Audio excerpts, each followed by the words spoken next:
ബൈറ്റ്സിന്റെ പുതിയ വീഡിയോയിലേക്ക് എല്ലാവർക്കും സ്വാഗതം. ഇന്ന് നമ്മൾ കാണാൻ പോകുന്നത് കണ്ണൂരിന്റെ അഹങ്കാരം എന്ന് തന്നെ പറയാൻ പറ്റുന്ന പറശ്ശിനിക്കടവ് ശ്രീ മുത്തപ്പൻ മടപ്പുരയാണ്. കണ്ണൂരിൽ നിന്നും ഒരു 16 കിലോമീറ്റർ മാറി ഈ കാണുന്ന വളപട്ടണം പുഴയുടെ തീരത്താണ് പറശ്ശിനിക്കടവ് ശ്രീ മുത്തപ്പൻ മടപ്പുര സ്ഥിതി ചെയ്യുന്നത്.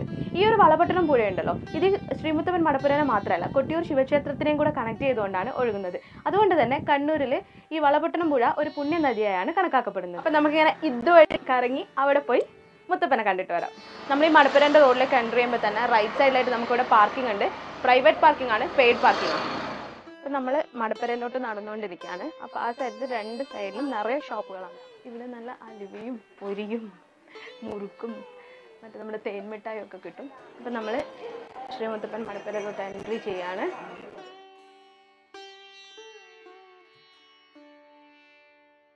കയറുമ്പോൾ തന്നെ ഇവിടെ റൈറ്റ് സൈഡിൽ പ്രസാദ വിതരണം നടത്തുന്ന സ്ഥലമാണ്. രാവിലെ 7:30 മുതൽ രാത്രി 8 മണി വരെ ഇവിടെ കണ്ടിന്യൂസ് ആയിട്ട് പ്രസാദം കൊടുക്കും. നല്ല മമ്പയറും തേങ്ങാപ്പൂളും ചായയും, അതാണ് ഇവിടുത്തെ മെയിന്. പിന്നെ ഇവിടെ ലെഫ്റ്റ് സൈഡിലായിട്ട് കുട്ടികൾക്ക് ചോറൂണ് നടത്തുന്ന സ്ഥലമാണ്. ഇതാണ്ട് എൻ്റെ ഈ ഒരു ഐറ്റത്തിന് ചോറൂണ് നടത്തിയത് ഇവിടെ നിന്നാണ്. ആറാം മാസത്തിൽ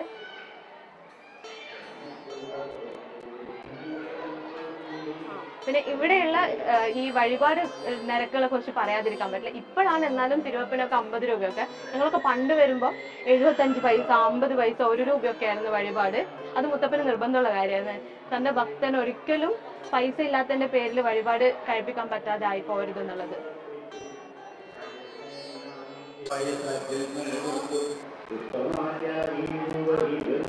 നമുക്ക് വളപട്ടണം പുഴയിൽ ഇറങ്ങി ഒന്ന് കയ്യും കാലൊക്കെ കഴുകിയിട്ട് അകത്ത് കയറാം. അങ്ങനെ നമ്മൾ നമ്മുടെ പുണ്യനദിയായ വളപട്ടണം പുഴയിൽ ഇറങ്ങുവാണ്.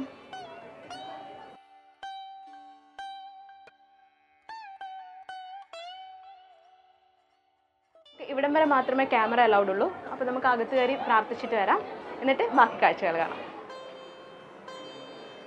ശ്രീമുത്തപ്പൻ മടപ്പുരയിൽ പ്രസാദമായിട്ട് കിട്ടുന്ന മമ്പയറും തേങ്ങയും ചായയും എല്ലാവരുടെയും മനസ്സ് നിറയ്ക്കും. അപ്പോൾ നമുക്കൊന്ന് കഴിക്കാം.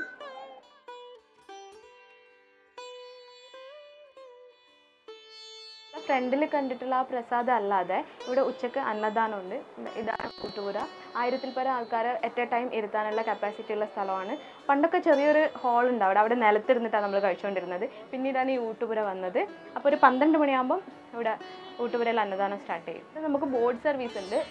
കേരള വാട്ടർ ട്രാൻസ്പോർട്ട് ഡിപ്പാർട്ട്മെൻറ്റിൻ്റെ ഉണ്ട്, അല്ലാതെ പ്രൈവറ്റ് ആയിട്ടുള്ള ബോട്ടും ഉണ്ട്. നമുക്ക് പോയി നോക്കാം. കേരള ഗവൺമെൻറ്റിൻ്റെ ബോട്ട് സർവീസിന് പെർ ഹെഡ് 50 രൂപയാണ്. 5 വയസ്സിൽ താഴെയുള്ള കുട്ടികൾക്ക് ടിക്കറ്റ് എടുക്കേണ്ട ആവശ്യമില്ല. പിന്നെ ഫാമിലി ബോട്ടിംഗ് ഉണ്ട്, അത് 500 പെർ ഹെഡാണ്. ഇത് കേരള ഗവൺമെൻറ്റിൻ്റെ വാട്ടർ ടാക്സിയാണ്. 10 പേരായി കഴിഞ്ഞാൽ പോകും. ശരിക്കും പറഞ്ഞു കഴിഞ്ഞാൽ ശ്രീ മുത്തപ്പൻ തീയ വിഭാഗക്കാരുടെ ദൈവമാണ്. അപ്പോൾ ഇവിടുത്തെ പ്രധാന പൂജകളൊക്കെ ചെയ്യുന്നത് തീയ വിഭാഗത്തിൽപ്പെട്ട ശ്രീ മുത്തപ്പൻ കുടുംബത്തിൽപ്പെട്ട ആൾക്കാരാണ്. പിന്നെ സാധാരണ നമ്മൾ കാണുന്ന ദൈവങ്ങളിൽ നിന്നൊക്കെ കുറച്ച് ഭയങ്കര ഡിഫറെൻ്റ് ആയിട്ടുള്ള ഒരാളാണ് ശ്രീ മുത്തപ്പൻ. അപ്പോൾ നമുക്ക് നോക്കാം ശ്രീ മുത്തപ്പൻ്റെ കഥ എന്താണെന്ന്. അപ്പോൾ ശ്രീ മുത്തപ്പൻ്റെ കഥ എങ്ങനെയാണ്? അയ്യങ്കര ഇല്ലത്തെ പാടിക്കുറ്റി അമ്മയ്ക്കും അയ്യങ്കര വാഴുന്നവർക്കും മക്കളില്ലാത്ത ദുഃഖത്തിനാൽ പ്രാർത്ഥനയും പൂജയും ഒക്കെ നടന്നു വരുന്ന കാലം. അങ്ങനെ തൻ്റെ പ്രിയഭക്തിയായ പാടിക്കുറ്റി അമ്മയ്ക്ക് ഒരു ദിവസം ശ്രീ മഹാദേവന്റെ സ്വപ്ന ദർശനം ഉണ്ടായി. അപ്പോൾ അടുത്ത ദിവസം കൊട്ടിയൂരിലെ തിരുവഞ്ചേരിയിൽ കുളിച്ചു കയറിയ പാടിക്കുറ്റി അമ്മയ്ക്ക് ശിവാനുഗ്രഹത്താൽ കിട്ടിയ കുഞ്ഞാണ് ശ്രീ മുത്തപ്പൻ. കുട്ടിക്കാലം മുതൽക്കേ തന്നെ ശ്രീ മുത്തപ്പന്റെ രീതികളൊക്കെ മറ്റു കുട്ടികളിൽ നിന്നും തികച്ചും വ്യത്യസ്തമായിരുന്നു.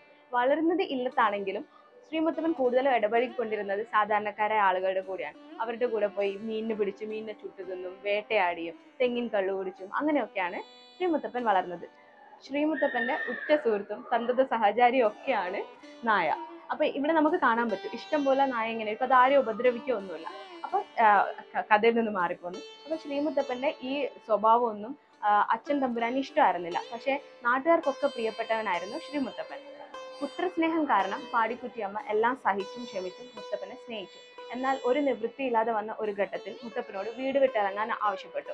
അപ്പൊ ആ സമയത്താണ് ശ്രീ മുത്തപ്പൻ തൻ്റെ ഒറിജിനൽ രൂപം, കാലഭൈരവന്റെ രൂപത്തിലുള്ള തൻ്റെ ഉഗ്രരൂപം കാണിക്കുകയും തൻ്റെ അവതാര ഉദ്ദേശം എന്താണെന്ന് വെളിപ്പെടുത്തുകയും ചെയ്തത്. പക്ഷെ ആ സമയത്ത് മുത്തപ്പന്റെ കണ്ണിൽ നിന്ന് വന്ന അഗ്നിയിൽ ചുറ്റുമുള്ളതൊക്കെ കത്തിച്ചാമ്പലാവുകയാണ് ഉണ്ടായത്. അപ്പൊ പാടിക്കുറ്റി അമ്മ മുത്തപ്പനോട് ആവശ്യപ്പെട്ടു, ഇനി ഈ കണ്ണുകൊണ്ട് നീ ഒന്നും നോക്കാൻ പാടില്ല. അങ്ങനെയാണ് മുത്തപ്പൻ പൊയ്ക്കണ്ണ് ധരിക്കുന്നത്. ഇന്നും കണ്ണൂരിൽ കെട്ടിയാടുന്ന എല്ലാ ശ്രീമുത്തപ്പൻ തെയ്യത്തിന്റെയും കണ്ണ് പൊയ്ക്കണ്ണിലാണ് നമുക്ക് കാണാൻ പറ്റുന്നത്. പറശ്ശിനിക്കടവ് ശ്രീമുത്തപ്പൻ മടപ്പുരയിൽ അതിരാവിലെയും വൈകിട്ടും തിരുവപ്പന നടത്തുന്നുണ്ട്. ഈ വർഷത്തിലെ ആദ്യത്തെ തിരുവപ്പന, പുത്തരി തിരുവപ്പനയാണ് ഏറ്റവും പ്രധാനപ്പെട്ടത്. സാധാരണക്കാരുടെ കാണപ്പെട്ട ദൈവമായ ശ്രീമുത്തപ്പന്റെ പ്രധാന വഴിപാടുകളാണ് പയങ്കുറ്റി, വെള്ളാട്ടം, തിരുവപ്പന. ഇതൊക്കെ അന്നും ഇന്നും പറശ്ശിനിയിൽ മിതമായ നിരക്കുകളിലാണ് കഴിപ്പിക്കുന്നത്. മുത്തപ്പന്റെ ആരൂഢ സ്ഥാനം കുന്നത്തൂർ പാടിയിലെ കാട്ടിനകത്തുള്ള ഒരു ഗുഹയ്ക്കകത്താണെങ്കിലും ഭക്തജനങ്ങൾ കൂടുതലും എത്തിച്ചേരുന്നത് പറശ്ശിനിയിലാണ്. എന്ന് വെച്ച് കഴിഞ്ഞാൽ കുന്നത്തൂർ പാടിയിൽ ആ ഒരു ഉത്സവ സമയത്ത് മാത്രമേ നമുക്ക് പോകാൻ പറ്റുള്ളൂ. അപ്പോൾ ഇത്രയാണ് പറശ്ശിനിക്കടവ് ശ്രീമുത്തപ്പന്റെ കഥ. നിങ്ങൾ ഈ മലബാർ ഭാഗത്തോട്ടൊക്കെ ക്ഷേത്ര ദർശനം നടത്തുന്നുണ്ടെങ്കിൽ തീർച്ചയായും വിസിറ്റ് ചെയ്തിരിക്കേണ്ട ഒരു ക്ഷേത്രം തന്നെയാണ് പറശ്ശിനിക്കടവ് ശ്രീമുത്തപ്പൻ മടപ്പുര. അപ്പോൾ ബൈറ്റ്സിന്റെ ഇന്നത്തെ വീഡിയോ ഇവിടെ അവസാനിക്കുകയാണ്. ഞങ്ങളുടെ വീഡിയോ നിങ്ങൾ ആദ്യമായിട്ടാണ് കാണുന്നതെങ്കിൽ പ്ലീസ് ലൈക്ക് ചെയ്യുക, ഷെയർ ചെയ്യുക, സബ്സ്ക്രൈബ് ചെയ്യുക. Thank you so much for watching our videos. Keep supporting us. This is signing off from Bites. Bye bye.